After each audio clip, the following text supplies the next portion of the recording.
Hello everyone. आज हम पढ़ेंगे एसी सर्किट के बारे में। तो जैसा कि आपको स्क्रीन पर शो हो रहा है कि एसी सर्किट में जो स्टार्टिंग होती है वो हमारी कहाँ से होती है कि जो साइन वेव होती है, साइनसोइडल वेव होती है, उसकी वेव फॉर्म से होती है, जिसमें हम वोल्टेज की वेव फॉर्म बनाते हैं, करंट की वेव फॉर्म बनाते हैं।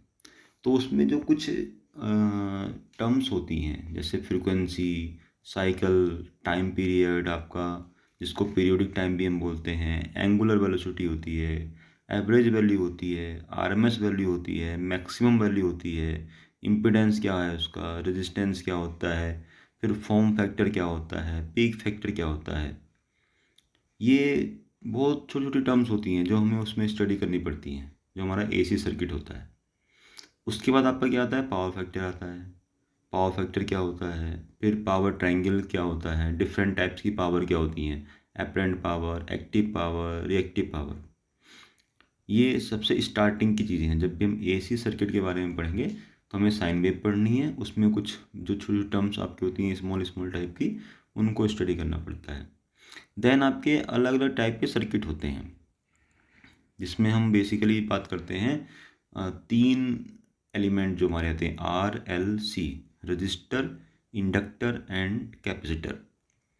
तो उसमें क्या होता है हमारा, एक तो रजिस्टिव सर्किट होगा जिसमें प्योरली रेजिस्टेंस होगा, इंडक्टिव सर्किट होगा उसमें आपका प्योरली इंडक्टर होगा, कैपेसिटिव सर्किट होगा यानी कि प्योरली आपका कैपेसिटर होगा। तो इन तीनों के हमें अलग अलग सर्किट डायग्राम पढ़ने होते हैं। सर्किट में क्या होगा, आपका एक सोर्स होगा, एक आपका उसका एलिमेंट होगा। रेजिस्टिव होगा तो उसमें रेजिस्टेंस लगा हुआ होगा, इंडक्टिव होगा तो उसमें इंडक्टेंस लगा हुआ होगा, कैपेसिटिव होगा तो उसमें केवल कैपेसिटेंस लगा हुआ होगा। उनके कॉम्बिनेशंस भी हम बना सकते हैं, RL circuit, RC circuit, LC circuit, या तीनों का RLC सर्किट। सारे सर्किट्स में तीन चीज़ें हमें बनानी होती हैं। पहला होता है सर्किट डायग्राम, देन होता है आपका वेव फॉर्म, और उसके बाद उसका फेजर डायग्राम। जैसे कि आपको क्वेश्चन में भी दिख रहा होगा कि हमें सभी सर्किट्स में उसका मैथमेटिकल या ग्राफिकल रिप्रेजेंटेशन पढ़ना होता है, जिसमें आपका circuit diagram, wave form and उसका फेजर डायग्राम बनाना होता है। तो चाहे वो आपका रेजिस्टिव सर्किट हो, इंडक्टिव हो, कैपेसिटिव हो, कोई सा भी सर्किट हो, हमें तीन चीज़ें बनानी होती है। पहले उसका डायग्राम, मतलब उसमें क्या क्या एलिमेंट लगे हुए हैं, देन उसकी जो वोल्टेज और करंट की वेव फॉर्म है वो कैसी आ रही है, आपकी साइन वेव आ रही है या लैग कर रही है करंट, या लीड कर रही है आपका, या सेम फेज में चल रही है। देन उसका वेक्टर डायग्राम, या हमें उसका बनाना होता है फेजर डायग्राम। जब पावर की बात आती है तो पावर क्या होती है, वोल्टेज इंटू करंट मेनली आपका। तो अगर हम दोनों को मल्टीप्लाई कर देते हैं उसकी, तो आपकी पावर निकल कर जाती है। देन सबसे एंड में आपका इस चैप्टर में आपका आता है जो हमारा पॉलीफेज सिस्टम है, नॉर्मली थ्री फेज सिस्टम, वो क्या होता है और उसका सिंगल फेज के कंपैरिजन में क्या क्या एडवांटेज होते हैं। मतलब नॉर्मली हम घरों में, आपका ऑफिसेस में सिंगल फेज यूज करते हैं, लेकिन जब इंडस्ट्री की बात आती है तो हम उसमें थ्री फेज का यूज करते हैं। तो थ्री फेज होती क्या है, कैसी वेवफॉर्म होती है उसकी, है ना, क्या उसके एडवांटेज होते हैं सिंगल फेज के कंपैरिजन में, वो हमें इस चैप्टर में स्टडी करने होते हैं। तो ये एक समरी टाइप की आपकी है पूरी एसी सर्किट चैप्टर की, जिसमें आपका अगर हम रिवर्स से स्टार्ट करें, हम देखें यहाँ पे, तो एक तो थ्री फेज सिस्टम क्या होता है और उसका सिंगल फेज के कंपैरिजन में क्या क्या एडवांटेज होते हैं वो हमें पढ़ने होते हैं। दूसरा आपका डिफरेंट टाइप के सर्किट्स, जो सामने आपको दिख रहा होगा कि आर सर्किट है, रजिस्टिव सर्किट है, एल सर्किट मतलब आपका इंडक्टिव सर्किट है, तीसरा आपका कैपेसिटिव सर्किट मतलब सी सर्किट है। इन तीनों के लिए सर्किट डायग्राम क्या होते हैं, वेव फॉर्म क्या होती हैं इनकी, इनका वेक्टर डायग्राम या फेजर डायग्राम क्या होता है, वो हमें पढ़ना होता है। इसके बाद आपका अगर हम बात करें तो पावर फैक्टर क्या होता है ना।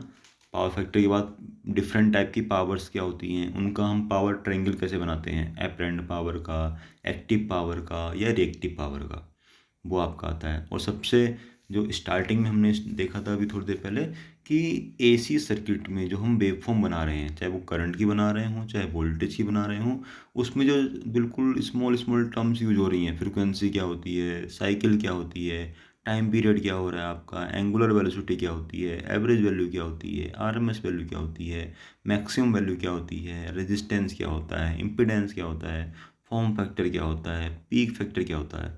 ये बहुत छोटी छोटी चीज़ें हैं, मतलब जो बहुत ही दो दो तीन तीन लाइन में आपका फिनिश हो जाती हैं। बस आपको साइन वेव बनानी होती है और इनके बारे में इनकी वैल्यू या इनका फॉर्मूला या इनकी डेफिनेशन लिखनी होती है।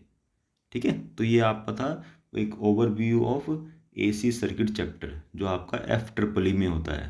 एफ ट्रिपल ई जो सब्जेक्ट हमारा है fundamental of electrical and electronics engineering, उसमें जो हमारा एसी सर्किट चैप्टर था, है ना, उसके बारे में थोड़ा सा आपको बताया कि इसमें हमें क्या क्या मेन मेन चीज़ें पढ़नी होती हैं, है ना। तो एक बार इसको हम अब थोड़ा सा समरी करें, मतलब मुश्किल से बहुत जल्दी आपका हो जाएगा कि हमें पहले सर्किट के बारे में पढ़ना है। एसी सर्किट जो साइन वेव आपकी होती है, चाहे वोल्टेज के लिए हो चाहे करंट के लिए हो, उसमें जो आपकी बहुत ही स्मॉल स्मॉल टर्म्स आ रही उनके बारे में पढ़ना होता है, पहली चीज़।